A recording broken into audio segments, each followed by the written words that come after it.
Do you know what happens when an engine loses a cylinder?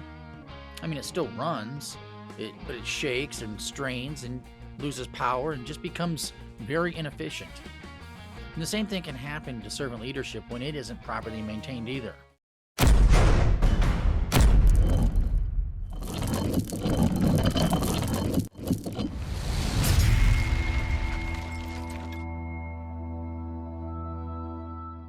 Hi, welcome back to the channel.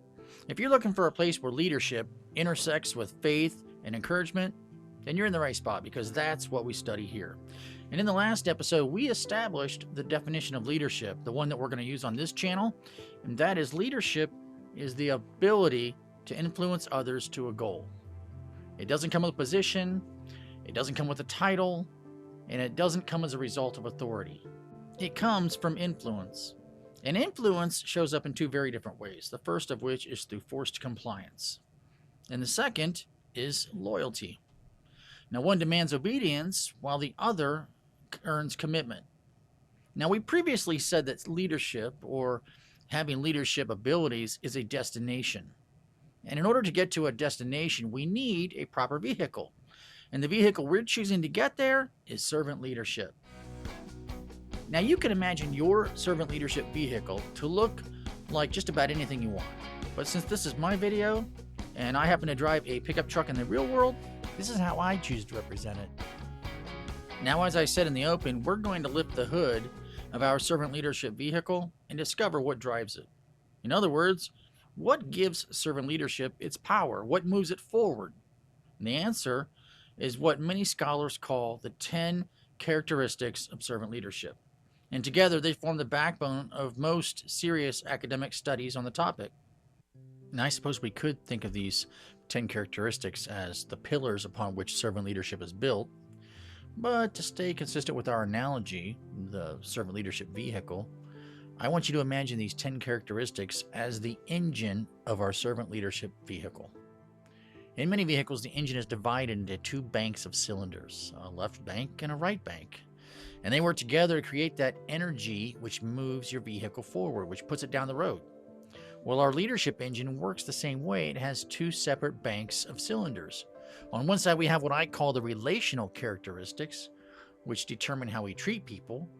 And on the other side, we have the visionary characteristics, and they determine how we build the future. So today in this video, we're just going to focus on the left bank of cylinders, the relational characteristics.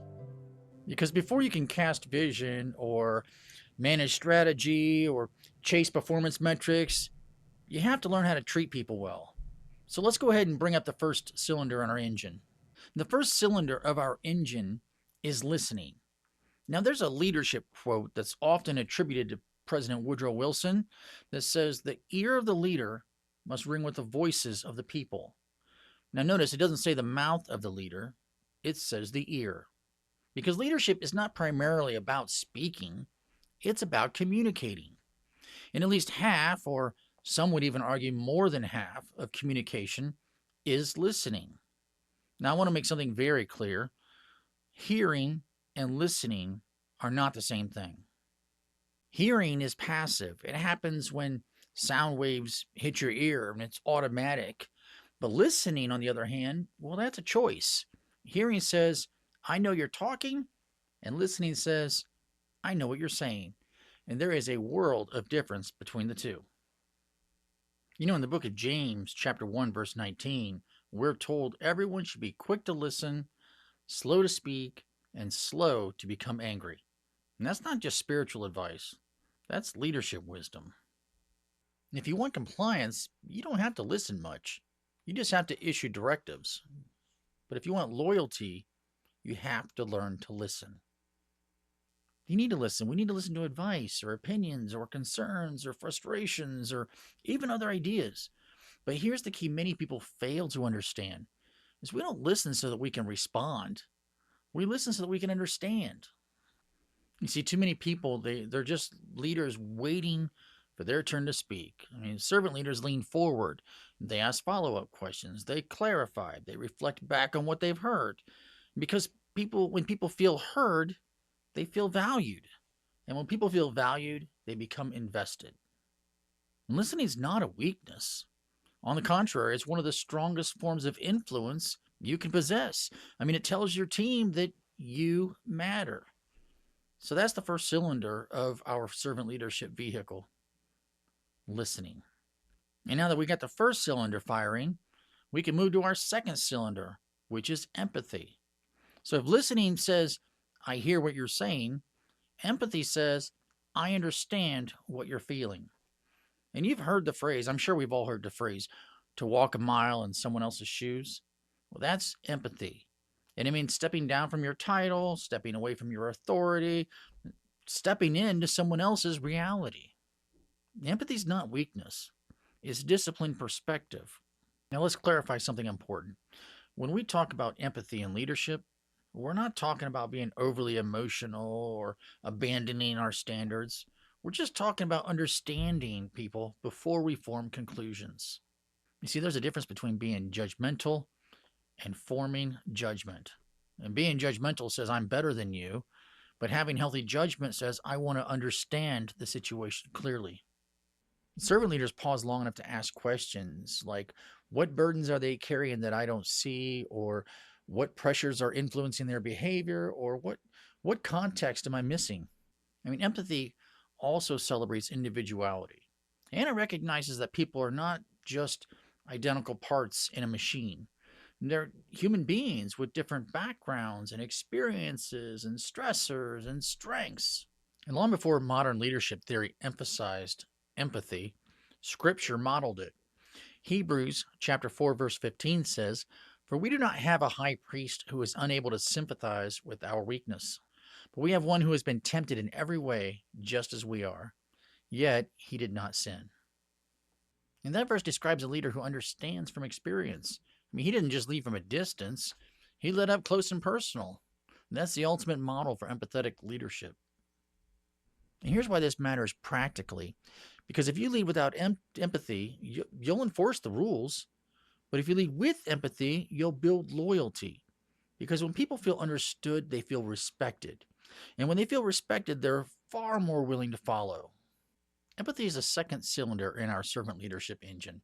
And it keeps the engine balanced because if listening gathers the information, empathy interprets it with compassion. And when those two cylinders start firing together, your leadership will start to sound very different.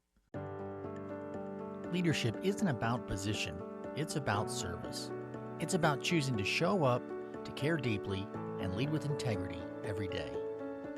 In the 4-3-4 effect, Modern Strategies for Effective Servant Leadership, I share the principles, stories, and practical tools that have shaped my journey in faith and leadership through servanthood. Order your copy today. And the next cylinder in our engine we're going to talk about is healing. And this one's powerful because servant leadership isn't just about performance, it's about people. And healing means being a servant leader who genuinely cares about the well-being of those we lead. And that's even beyond the immediate task at hand or the job that someone's doing. It's not just about productivity or output or metrics or meeting deadlines, but we care about the person behind the role. Now, I want to be clear. You're not called to be everyone's counselor, and you're not supposed to fix everyone's personal struggle.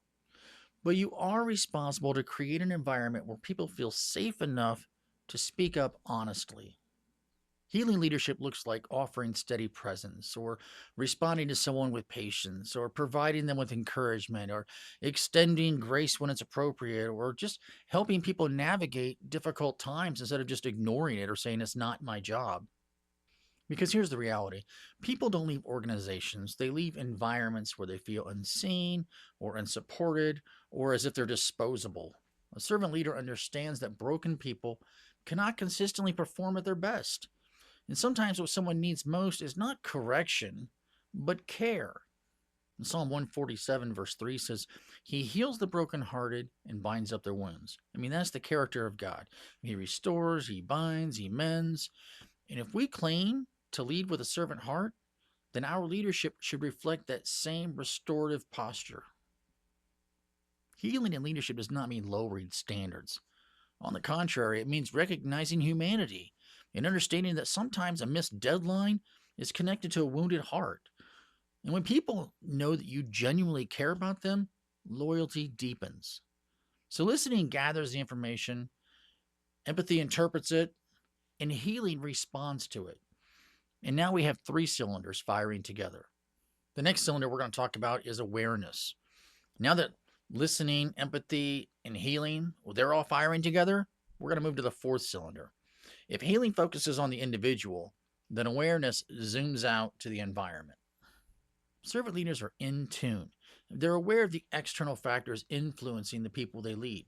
And it's not just what's happening at work, but what might be happening to them elsewhere, whether it be physical pressures or family dynamics or economic strain or cultural tension, even current events.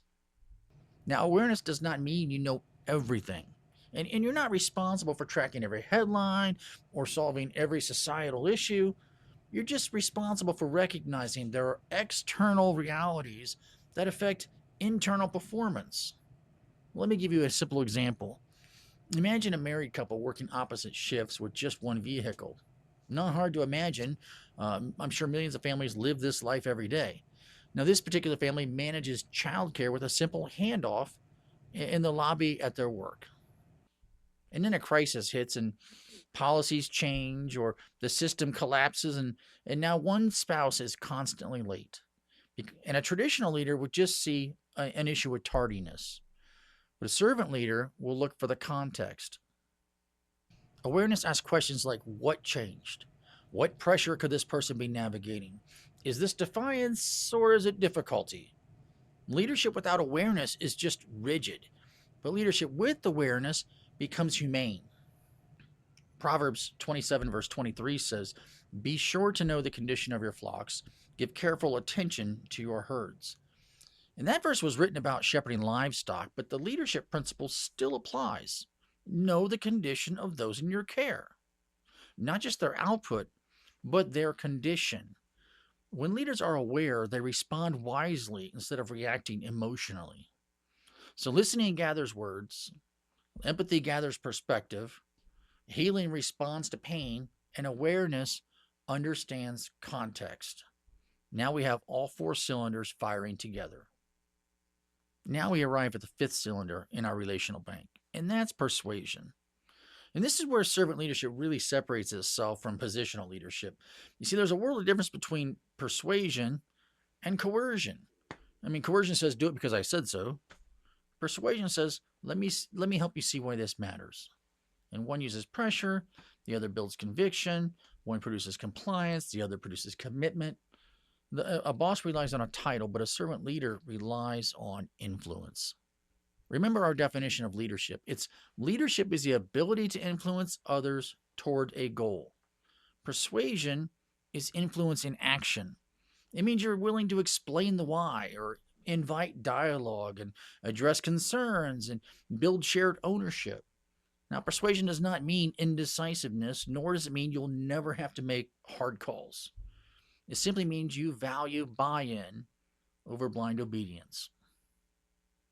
And Proverbs 16:21 says, "The wise in heart are called discerning. Gracious words promote instruction." Gracious words promote instruction? That's persuasion. It's not manipulation. It's not emotional leverage. It's clear, respectful influence rooted in relationships. So here's the truth. If the first four cylinders are running well, listening, empathy, healing, and awareness, then persuasion happens more naturally because people are far more willing to be influenced by someone who's already proven they care. And now we have the entire relational bank firing together. Listening gathers words, empathy understands feelings, healing responds to pain, awareness sees context, and persuasion moves people forward. 5 cylinders, all firing in sync.